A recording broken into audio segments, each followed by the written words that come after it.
Floating garnishes. In this lesson, we'll be taking a look at some basic garnishing knowledge for using floating garnishes. In particular, we'll be discussing working with floating garnishes and when to use a floating garnish. Let's start by focusing on working with floating garnishes. A floating garnish is a garnish that floats on top of the drink, such as shaved chocolate, shaved coconut, edible flowers and berries. In order for a garnish to float, it has to be lighter than the liquid on which it sits, meaning that the garnish needs to be stored in a cool, dry place, except for fresh garnishes such as edible flowers and berries.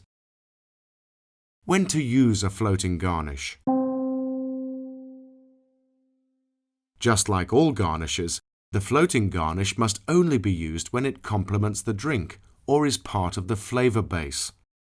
For example, coffee beans are the perfect floating garnish for a White Russian, and Angostura bitters complement the whiskey sour with its bitter herbal flavors. Well done on finishing this lesson on floating garnishes.